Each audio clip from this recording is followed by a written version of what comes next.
Hello friends, welcome back to my channel railway Challenger. আজকের ভিডিওটা যারা বিশেষ করে আরপিএফ কনস্টেবলের অ্যাসপিরেন্স রয়েছে তাদের জন্য অনেক হেল্পফুল একটা ভিডিও হতে চলেছে। কারণ আজকের ভিডিওতে প্রপার ওয়েতে অ্যানালাইসিস করব আরপিএফ কনস্টেবল যেটা এক্সামটা হতে চলেছে সেই এক্সামটায় একটা এক্সপেক্টেড কাট আপ এবং তার ওরিয়েন্টেডে কত স্কোর করলে তুমি সেফ স্কোরে থাকতে পারছো, অর্থাৎ কত স্কোর থাকলে তুমি নিজেকে গ্রিন জোনে আছো এটা বুঝতে পারবে, তার নমুনা পাবে আজকের এই ভিডিওটাতে। তাই ভিডিওটা কোনো রকম স্কিপ না করে পুরো ভিডিওটা দেখার অনুরোধ রইল। চ্যানেলে নতুন দর্শক হয়ে থাকলে চ্যানেলটা সাবস্ক্রাইব করে পাশে বেল অন করে নোটিফিকেশনটা অল করে রাখবে, যাতে করে নেক্সট যে ক্লাসগুলো এখান থেকে আপলোড করা হবে এবং চাকরি ওরিয়েন্টেড যে সমস্ত নিত্যাবলী আপডেট সবার প্রথমে তোমার ফোনে নোটিফিকেশনে পৌঁছে যায়। ডেসক্রিপশন বক্সে টেলিগ্রাম গ্রুপে লিঙ্ক দেওয়া রয়েছে, সরাসরি টেলিগ্রাম গ্রুপে জয়েন করে নিও, কারণ ক্লাস ওরিয়েন্টেড সমস্ত কিছু আপডেট রেলওয়ে চ্যালেঞ্জার টেলিগ্রাম গ্রুপে প্রোভাইড করা হয়। So join now Telegram. Okay, RPF यानी कि रेलवे प्रोटेक्शन फोर्स। तो आरपीएफ এর কনস্টেবলের যে রিটেন এক্সামটা হবে একটাই রিটেন, অর্থাৎ সেটাই মেইন রিটেন, যার উপরে কিন্তু ফাইনাল মেরিট হবে। কিন্তু আরপিএফ কনস্টেবলের যে এক্সামটা হবে এখানে অনেকগুলো শিফট এক্সাম হবে, যেটা আগামী 2 মার্চ থেকে এক্সামটা স্টার্ট হচ্ছে 20 মার্চ পর্যন্ত, রাইট।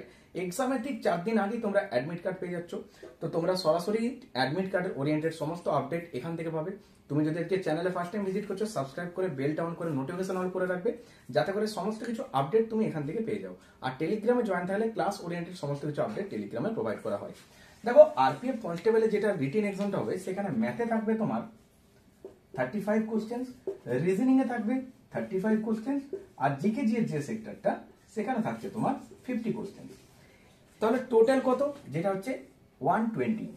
তো 120 নাম্বার যেটা পরীক্ষাটা হচ্ছে, প্রত্যেকটা প্রশ্নের মান 1, সব টোটাল নাম্বার যেটা সেটা হচ্ছে 120 নাম্বারের। এবার যারা আরপিএফ এর কনস্টেবলের অ্যাসপিরেন্স হয়েছে তোমাদের জন্য টার্গেট স্কোর কত রাখা উচিত, এর জন্য সেফ স্কোর তোমার কত করতে হবে। দেখো, একটা এভারেজ সেকশনের স্টুডেন্ট যে 35 নাম্বার ম্যাথের মধ্যে থেকে কত নাম্বার পর্যন্ত স্কোর ক্যারি করতে পারে।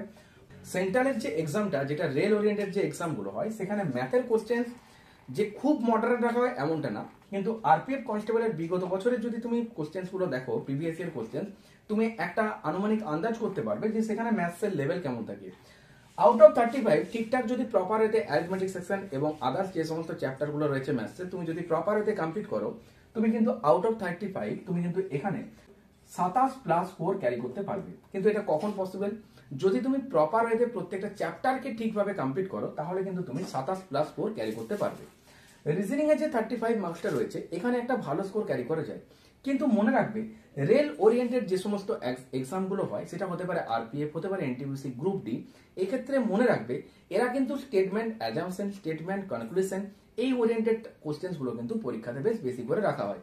তার পাশাপাশি যেটা নন ভার্বাল সেক্টর, যেগুলো visualise question, how many triangles in this figure, how many rectangles in this figure, এই সমস্ত কোশ্চেন্স গুলো তুমি কিন্তু রেলের রিজনিং এর সেটে অনেকগুলো করেই পাচ্ছ, রাইট। তার জন্য নন ভার্বাল সেক্টর, ভার্বাল সেক্টর, এইগুলো তোমাকে একটা প্রপার ওয়েতে কমপ্লিট করতে হচ্ছে। তো রিজনিং এ যেটা 35 মার্কসটা থাকছে, তুমি যদি প্রপার ওয়েতে চ্যাপ্টার গুলো ভালোভাবে কমপ্লিট করতে পারো, তুমি কিন্তু এখানে 30 নাম্বার পর্যন্ত স্কোর ক্যারি করে দেবে। এটা কিন্তু খুব যে টাফ এমনটা না, কিন্তু যারা প্র্যাকটিস ঠিকঠাক করবে না তাদের কাছে কিন্তু 30 কেন 10 নাম্বারটাও অনেক কিন্তু টাফ হয়ে যাবে, রাইট।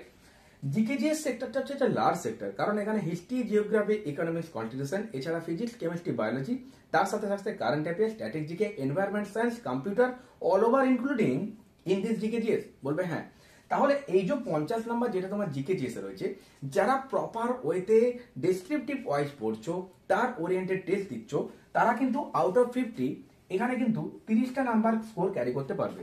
এবার আউট অফ 50 রেল এক্সামে জিকে জিএস এর 30 score, it's not a joke. তার জন্য তোমাকে প্রপার ওয়েতে চ্যাপ্টার ওয়াইজ প্রত্যেকটা লাইন খুঁটিয়ে খুঁটিয়ে পড়তে হবে, এখানে কোনো লাইনটা তোমাকে স্কিপ দেওয়া যাবে না। অনেক এক্সামে তুমি জিকে জিএস দেখবে যেখানে যদি বোল্ড সেক্টরগুলো ভালো করে পড়ে নাও, তুমি কিন্তু নাম্বার অফ জিকে জিএস ভালো কোশ্চেন অ্যাটেম্প করতে পারবে। কিন্তু সেন্ট্রাল এক্সামে জিকে জিএস এ তোমাকে ভালো স্কোর করতে গেলে যে সমস্ত চ্যাপ্টারগুলো তোমার কাছে রয়েছে, যেগুলো তোমার সিলেবাসে, সেখান থেকে প্রত্যেকটা থিওরি ভালো করে কমপ্লিট করতে হবে, তার ওরিয়েন্টেড এমসিকিউ টেস্ট দিতে হবে, তাতে করে তোমার জিকে জিএস একটা ভালো স্কোর ক্যারি হবে, যেটা আউট অফ 50 30। ক্লিয়ার হয়েছে? তাহলে টোটাল নাম্বারটা কত হচ্ছে দেখো, 30 30 60 আর 27, অর্থাৎ 87।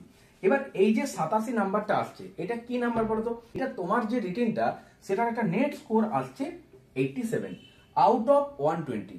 এবার তোমার মনে প্রশ্ন হচ্ছে, আমি যদি 87 নাম্বার পাই তাহলে কি আমি পুরো সেফ? দেখো, তুমি যে এক্সামটা দিচ্ছ এই এক্সামটা ডিপেন্ড করছে তোমার নাম্বার অফ কোশ্চেন অ্যাটেম্প কত করছো, তার উপর তোমার একুরেসিটা কিরকম থাকছে। তুমি ধরো 87টা প্রশ্নের মধ্যে দেখা গেল যে তুমি 4টে প্রশ্ন ভুল করেছো, অর্থাৎ 83টা প্রশ্ন রাইট, কিন্তু 4টে প্রশ্ন তোমার ভুল হয়েছে। এক্ষেত্রে তোমার নাম্বার অফ কোশ্চেন রাইট তুমি যেটা করেছো সেটা কিন্তু অনেক অনেক বেশি করে দিয়েছো, যেখানে ভুলের সংখ্যা তোমার অনেক কম। অর্থাৎ তোমার এইরকম কন্ডিশন যখন আসছে সেক্ষেত্রে নর্মালাইজেশনটা যখন হচ্ছে তখন কিন্তু তোমার স্কোরটা আরো বেশি ইমপ্রুভ হয়ে যাবে, বোঝা গেছে।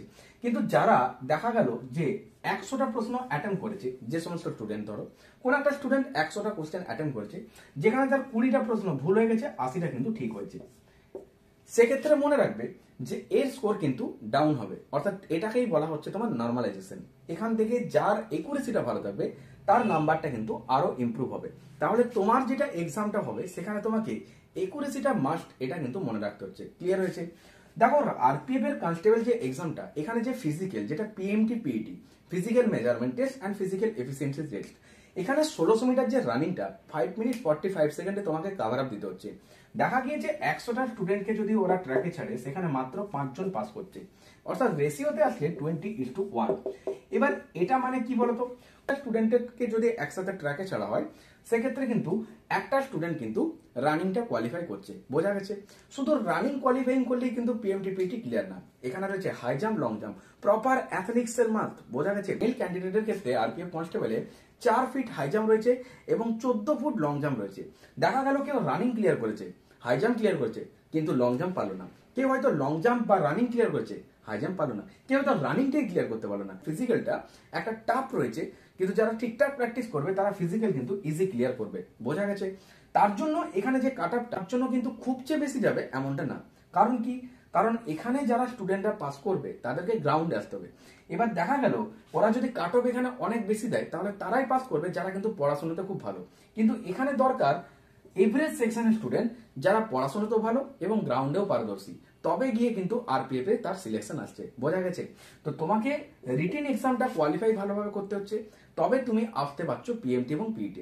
After qualify your written exam then you selected PMT and PET.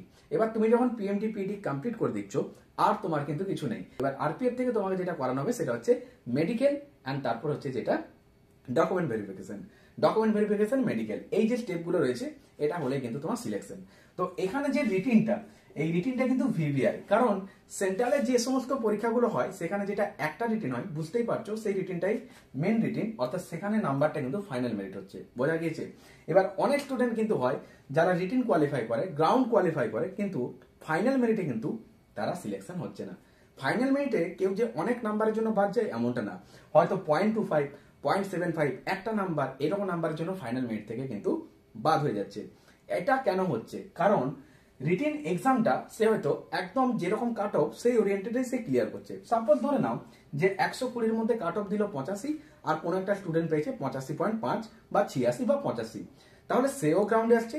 আর কেউ ধরো পেয়েছে 87 বা 90, সেও গ্রাউন্ডে যাচ্ছে। তফাৎটা কোথায় হবে জানো? ওই ফাইনাল মেরিটে দেখা যাবে ওর নর্মালাইজেশন ভালো ছিল, ওর নাম্বারটা আরো বেড়ে গেছে, কিন্তু সেক্ষেত্রে যেটা ফাইনাল মেরিটে যে কাট আপটা দেবে সেখানে সে কিন্তু ইজি কোয়ালিফাই করবে, কিন্তু যে গায়ে গায়ে বেরোবে সে কিন্তু ফাইনাল মেরিট থেকে কিন্তু বাদ চলে যাবে।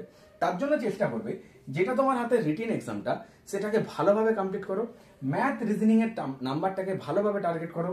এটাতে 27+ স্কোর যদি করতে পারো, রিজনিং এ যদি 30+ স্কোর ক্যারি করতে পারো, তুমি এখান থেকে কিন্তু আউট অফ 70 60+ স্কোর ক্যারি হয়ে যাচ্ছে। জিকেজিএস সেক্টর থেকে তুমি কিন্তু ঠিকঠাক প্রিপারেশন থাকলে 30+ কোশ্চেন্স কিন্তু ইজি অ্যাটেম্প করতে পারবে। কারেন্ট অ্যাফেয়ারে আপডেট যদি থাকো তাহলে তুমি কারেন্ট অ্যাফেয়ার্স এর কোশ্চেন্স গুলো পাচ্ছ। আরপিএফ এর কনস্টেবলে হিস্ট্রির ওয়েটেজ কিন্তু ভালো রয়েছে, কনস্টিটিউশনের ওয়েটেজ ভালো রয়েছে, জিওগ্রাফি দেওয়া হচ্ছে, সায়েন্সের কোশ্চেন্স থাকছে, সমস্ত কিছু থেকে কোশ্চেন্স দেওয়া হচ্ছে, কিন্তু নাম্বার অফ কোশ্চেন হিস্ট্রি থেকে কনস্টিটিউশন থেকে কিন্তু বেশি থাকে। তাই এই জায়গাগুলো একটু বেশি করে টার্গেট করবে। ফিজিক্সের যেগুলো একক, তারপর ফিজিক্সের যেগুলো ল ওরিয়েন্টেড কোশ্চেন সেগুলোকে একটু ভালো করে করবে। ল্যাঙ্গুয়েজ টাইপের কোশ্চেন হয় সেগুলোকে একটু ভালো করে পড়ে করবে। তো যে সমস্ত স্টুডেন্টরা আরপিএফ কনস্টেবলের অ্যাসপিরেন্টস রয়েছে, এখনো হাতে যে টাইমটা রয়েছে, যদি তোমার জিকেজিএস সেক্টরটা ঠিকঠাক রিভিশন হচ্ছে না, তুমি সরাসরি এই নাম্বারে যোগাযোগ করো। তোমরা এখান থেকে পেতে চলেছো জিকে কুইক রিভিশন ব্যাচ, যেটা হচ্ছে যোদ্ধা ব্যাচ।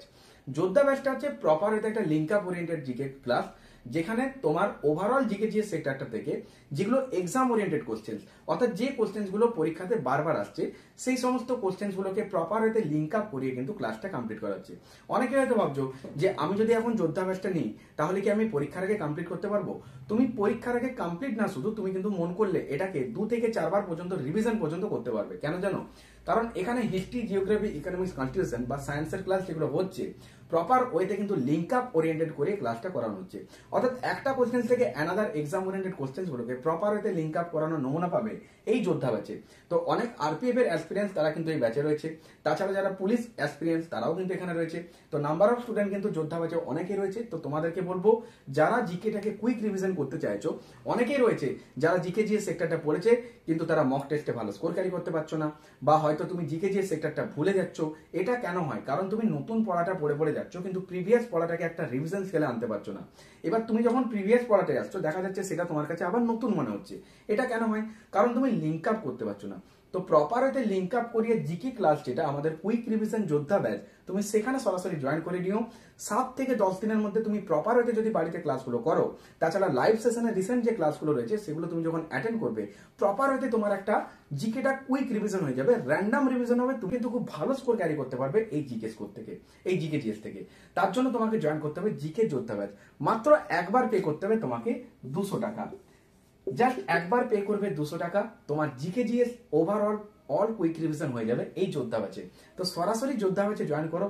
আর যারা ম্যাথটাকে নিয়ে খুব ভয় পাচ্ছ যে ম্যাথে আমার স্কোর ভালো হচ্ছে না, আমি কি করে ম্যাথ ইমপ্রুভ করব, আমি তো ম্যাথের একদম বেসিক গুলো ঠিকঠাক পাচ্ছি না, তারা সরাসরি এখানে জয়েন করো। কারণ ম্যাথ চ্যালেঞ্জার ব্যাচ এই রিসেন্ট স্টার্ট হয়েছে। তো ওভারঅল এক্সাম ওরিয়েন্টেড যে সমস্ত কোশ্চেন্স গুলো সেগুলো নিয়ে 800+ কোশ্চেনের কন্টেন্ট রেডি করা হয়েছে।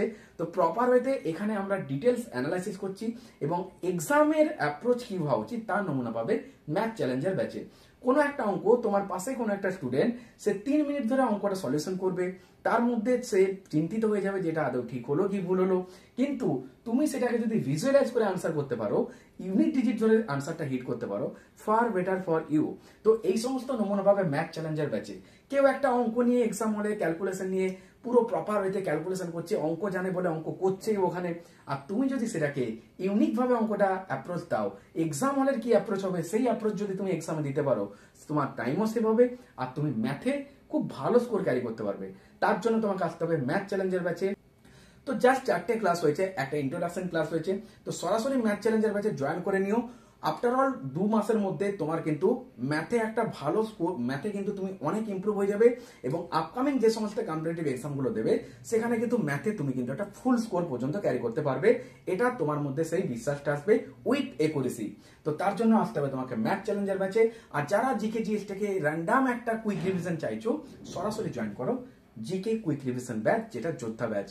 তো এই নাম্বারে তোমরা হোয়াটসঅ্যাপ করতে পারো এবং এটা হেল্পলাইন নাম্বার, সরাসরি এখানে যোগাযোগ করে নিও। দেখা হচ্ছে সরাসরি ক্লাসে। আর প্রত্যেকে ভিডিওতে একটা করে লাইক করো, তোমাদের লাইক খুব জরুরি। আর চ্যানেলের নিউ দর্শক হলে চ্যানেলটাকে সাবস্ক্রাইব করে পাশে বেল অন করে নোটিফিকেশন অন করবে, যাতে করে ক্লাস ওরিয়েন্টেড সমস্ত কিছু আপডেট এবং চাকরি সংক্রান্ত নিত্যান্তর আপডেট এবং ক্লাসগুলো নোটিফিকেশন খুব সহজে তোমার ফোনে পৌঁছে যায়। আর ডেসক্রিপশন বক্সে টেলিগ্রাম গ্রুপে লিঙ্ক দেওয়া রয়েছে, সরাসরি টেলিগ্রামে জয়েন করে নিও। ক্লাস ওরিয়েন্টেড সমস্ত কিছু আপডেট তোমরা টেলিগ্রামে প্রোভাইড করা হয়। তো প্রত্যেকে ভালো থেকো, মন দিয়ে পড়াশোনা করো। দেখা হচ্ছে নেক্সট ক্লাসে। টাটা।